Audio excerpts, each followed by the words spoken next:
takes the special quality of that animal and uses it. So it says granena, which is to smell. And this is how the hog finds their food. This is what they're doing all day, smelling out, looking for their food.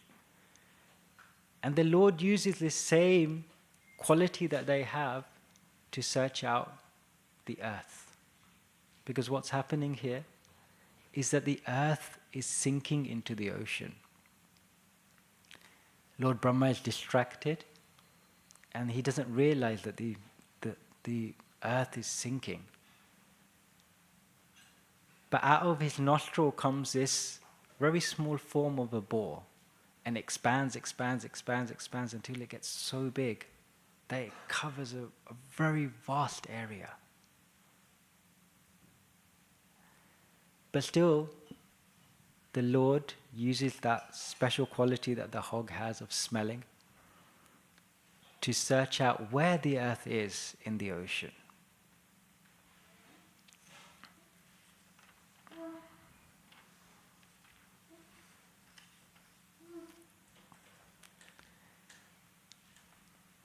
And this form is so large and so big, and big tusks, that it causes fear for people who are seeing this form. However, for the devotees, they were not fearful. They were in great bliss. And we see this is a common theme. Like when Lord Nrsimhadev appeared from the pillar, he was in a very angry mood with Hiranyakashipu. There was a great battle, and he took him on his lap and ultimately devoured him and put his intestines around his neck. And even all the devatas, they were frightened, they were scared of this form, so ferocious. But Prahlad Maharaj, he was not fearful. He approached the Lord and offered prayers, and these prayers actually pacified the Lord. So a devotee is never fearful. A devotee sees the greatness of Krishna and takes great pleasure, as explained in the purport. The brahmanas, the devotee brahmanas, as Prabhupada says in this text, were offering prayers. And even though it was an emergency situation, I don't think there can be more of an emergency situation than saving the earth from an ocean. There was an immediate need for the Lord to go and save the earth. And sometimes when we're in a rush and there's an emergency and people are trying to talk to us or say things, we're just like, okay, I'll talk to you later, don't worry about it, we'll sort it out later. But the Lord is so kind that he glanced at the devotees offering prayers, showing them that I am accepting your prayers. Even in such an emergency situation, the Lord is keen to hear our prayers. The Lord always puts the devotee first, no matter what the situation. So even in this great emergency, where the earth is sinking and immediate action is required, the Lord still accepted the prayers. He didn't say, wait, I'm just coming, I'm going to save the earth, then come back and glorify me as much as you want. No, he still accepted it. So this is the greatness of Lord Krishna.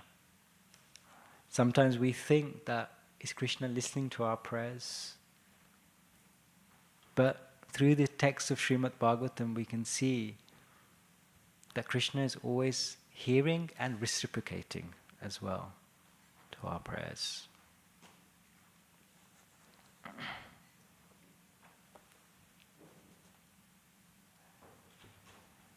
So this month of Kartik has many festivals, many beautiful leelas of Lord Krishna. And it starts with Sharad Purnima, which is when the Rasa Leela happens. Krishna plays his flute And it goes and attracts the minds of the gopis, and they come and meet him. And it's said it's the highest Leela within the entire creation, within the entire Krishna's pastimes. And then we have the appearance of Radha Kund, which is the most auspicious place in the whole world. And recently we celebrated Govardhan Puja, where Krishna lifted up Govardhan. It was a great calamity. Krishna had convinced the Rajvasis to worship Govardhan, the Brahmanas, the cows, rather than Indra. And Indra got so upset by this. So he decided to pour rain for 7 days. And in this great calamity, in this great danger, the Vrajvasis didn't know where to turn, but apart from Krishna, they went to Krishna. And Krishna, not only did he provide them protection, but it's explained for 7 days and 7 nights he lifted Govardhan, and there was a great festival. Because normally Krishna would go out in the morning, and some devotees would see him, other devotees would see him later in the day. But when he was lifting Govardhan hill, everyone got to see him all day and all night. So even what started with a calamity, with a great distress, actually turned out to be something very positive. And then we had, before that we had Diwali, the actual day where the Damodar pastime took place, where Krishna was bound by Mother Yashoda. And today is Gopastami. And it said that today was the day when Lord Indra actually stopped the rains. So he started them just after Govardhan Puja. And on Gopastami he realized his great error. So what is Gopastami? It's a very special celebration. We know that the cows are very dear to Krishna. Even within his names, like Gokulananda, the word Go refers to the cow. Govinda, Gopala. So many names of Krishna are related to the cows. He was born as a Kshatriya, but he was taken to Gokul, to a Vaishya family of Nanda Maharaj and Yashoda Mai. And there he was taught the trade of how to look after the cows. The cows are sacred because they provide us with so much. The milk that we get from the cows can be transformed into so many different preparations, like ghee and yogurt, and that can provide us sustenance. Even the waste products of the cow are beneficial. They have medicinal properties. They can be used for fuel. So the cow is very sacred. It's said that inside the cow, all the devatas reside. So what happened one day, Mother Yashoda saw that Krishna was starting to get a little bit more independent. He was starting to put his clothes on himself, or trying to. And this broken language that he would speak to was starting to get a little bit less broken. So one day, Krishna in that time, he would just go to the Goshala and he would just help to look after the small cows. But he would see that the older gopas would go out herding the cows, and they would take the cows out for the whole day and then come back in the evening. So he also felt like, I want to try this, I want to do this. So he convinced Balaram, and they went and took out the small cows. But what happened was Krishna got lost. And there was great panic in Vrindavan. Like, where's Krishna and Balaram gone? Why are they not in the Goshala? Eventually they returned. Eventually they returned. Can we imagine the Supreme Personality of Godhead? He says in Bhagavad Gita, Veda ham samattitani, that he is the knower of past, present, future. He knows everything. But even he managed to get lost. And he came back in the evening, and the residents of Vrindavan were extremely disturbed by what had happened. So they called the Ishtagoshti. And they said, what should we do about Krishna? Mother Yashoda said, he's getting more independent. He's got more energy. So the cowherd men decided, okay, we'll give Krishna charge of the small calves. And we will allow him to go a small distance away and come back, only for a small amount of time every day. So that way he gets to experience herding them, but we also know that he hasn't gone very far. So this was his first initiation, looking after the calves. And then some time passed. Krishna passed his 5th birthday and he's now 6 years old. And in the tradition, Vaishya tradition, from the Poganda age, which is 6 years and above, is when a child is given the authority to look after the older cows. So they transfer from the calves to the cows. And this is described in the 10th canto, the 15th chapter. It's also described in the Padma Purana. And it says, Shukalasmi Kartiketu Smita Gopastami Buddhehi Tad Dinad Vasudeva Buddh Gopa Purvam tu Vatsapaha. Previously, Krishna used to look after the Vatsapaha, which is the small calves. But on this day, which is the Shukla Paksh of the Astami Tito in the month of Kartik, he was given the permission, the authority to look after the cows and herd the cows. Sukadev Goswami gives a verse in the 10th canto, 15th chapter, text 1.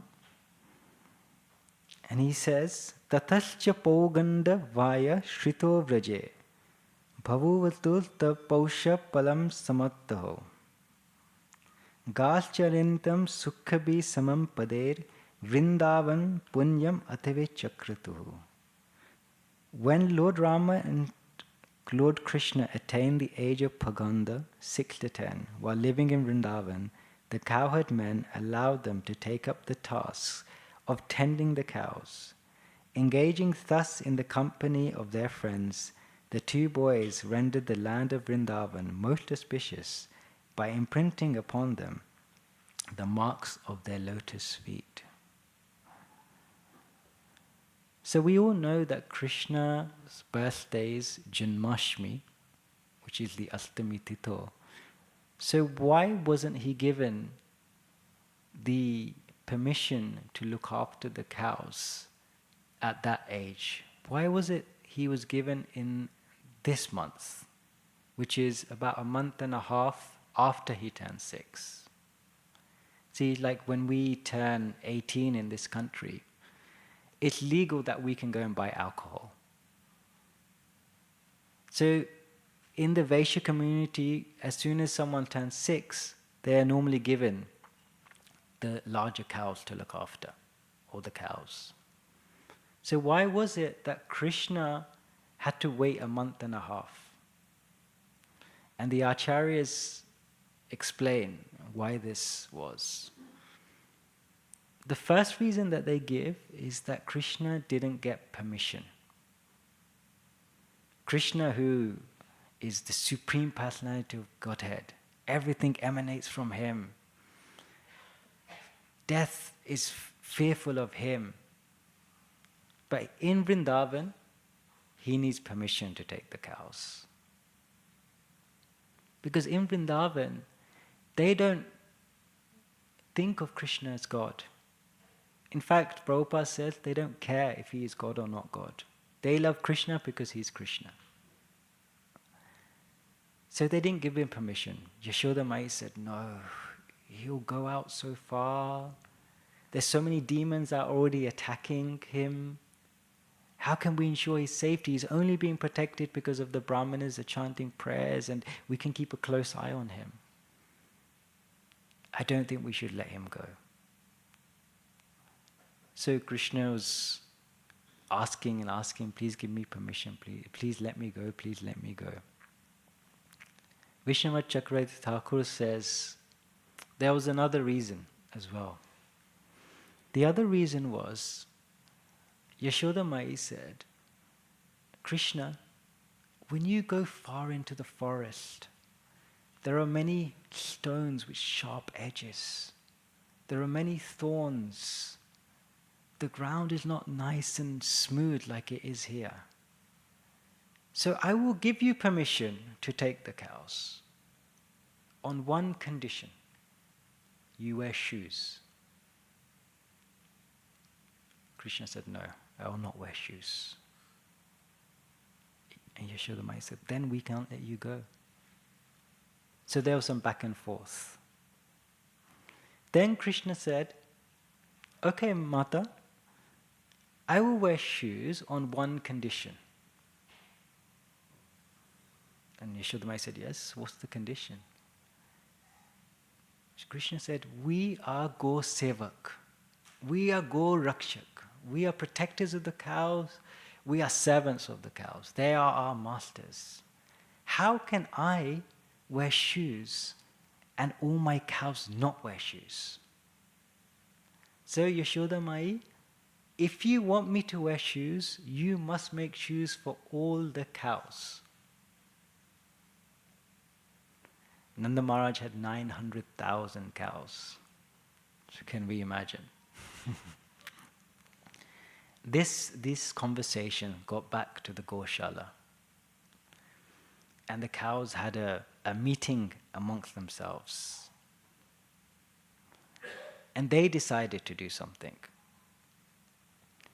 They went around the whole of Vraj, and any stone, any thorn, they stamped on it with their hooves until it turned into dust, so that it would not hurt Krishna. It's explained that every holy place has a special spiritual potency. In Mayapur, it is the holy names of Lord Krishna. In Jagannath Puri, it is the Mahaprasad of Jagannath. And in Vrindavan, it is the dust of Vraj. Why is this dust so important? Because this dust was made by the hooves of the cows, and this dust is where Krishna walked. Why didn't Krishna want to wear shoes? It's explained in the verse by Sukadev Goswami that we just read. He wanted to imprint his feet into the dust of Vraj. See, the residents of Vrindavan, they were always thinking about Krishna. They always wanted to see Krishna. And sometimes they couldn't see Krishna because he was engaged in different activities. But when they would see his footprints, because his footprints were very unique, as he had so many markings on his feet, when they would see his footprints, they would feel great pleasure, great bliss, and remember Krishna. So it said it took a month and a half for the cows to go around Vraj and making the dust of Vraj. So that is why there was a delay. And on this day, a great festival was arranged. The Gopas all dressed up very nicely in colorful outfits. The cows were decorated. They all wore ornaments. And it was a beautiful, beautiful festival. It's explained that Krishna and his friends were so eager to go out because they'll get to spend the whole day together. So Krishna's friends were extremely eager to go. And the cows the cows were also eager to spend time with Krishna. They were very excited. And the cowherd men and the cowherd ladies were also very excited to see this festival, all dressed up. The brahmanas were chanting prayers, giving their blessings. And Krishna started to make his way into the forest with the cows and the sakkas. And a beautiful description is given in Srimad Bhagavatam about how Krishna, this scene,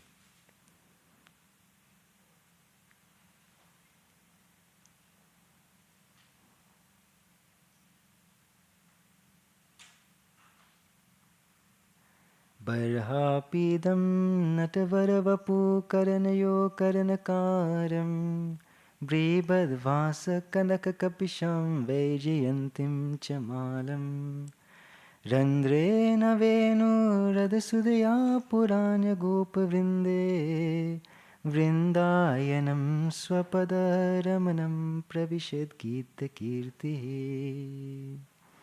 Wearing a peacock feather upon his head, blue kanika flowers on his ears, a yellow garment as brilliant as gold, and the Vaijayanti garland, Lord Krishna exhibited his transcendental form as the greatest of dancers as he entered the forest of Vrindavan, beautifying it with the marks of his footprints.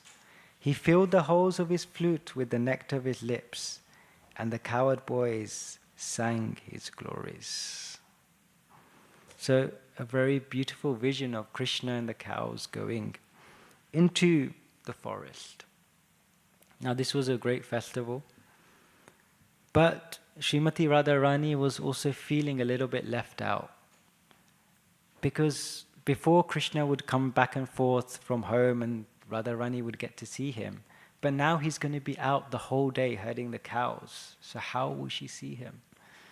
So she's feeling a little bit disheartened, even though she was happy for Krishna. And Krishna was also feeling the same emotions. So he said to Subala, he said, please, is there anything we can do? So Subal had an idea. He took a few of the small calves and he went to the house of Radharani. And there Jatila was there, who was Radharani's mother-in-law. And she was very cautious about stopping the meeting of Krishna and Radharani. So she saw Krishna's friend and she's like, yes, what do you want? And he said, oh, one of my calves, I think has gone missing. I think it's in the house. It might have come into your house. And she's like, no, nothing's come here. And he goes, can I please go and check? So she said, okay, if you must, go and check quickly. So he went in and he saw Radharani. And it's said that Radharani and Subal look very similar. So they came up with a plan, and Radharani dressed up as Subal, and Subal dressed up as Radharani. And like that, Radharani left the home as Subal and went to see Krishna. And she took some of her other gopi friends as well, who also dressed up as cowherd boys. So in Vrindavan you find that on this festival, on this day of Gopastami, they dress Radharani, some temples dress Radharani as a cowherd boy. And you can get Charan Darshan as well. So this is a special pastime that happens on Gopastami. And then Krishna comes back in the evening, and when he comes back in the evening, he's covered in the dust of the cows. The cows are walking in front and they're creating all the dust. All the dust is coming up, and Krishna is covered in this dust. And this is called Godhuli Bela. And in India, this is in a very auspicious time, because Krishna is feeling that he is becoming purified by the dust that is come up by the cow's hooves in Vrindavan, and being covered in that dust, he is being purified. So it's explained that in India, this time I think it's between 4:30 and 5 o'clock in the evening. It's called Go Dhuli Bela, and it's a very, very auspicious time. Go literally means cow, and Dhuli means the dust that is come up by the cow. So it's a very, very nice festival, as is all of Krishna's Leela, but very sweet Leela. And I just wanted to share a few of the pastimes and what happened on this day. So thank you so much for your attention. Sorry for overrunning, and please forgive me for any errors, mistakes in my class. Thank you for your attention. Hare Krishna, Srila Prabhupada ki jai.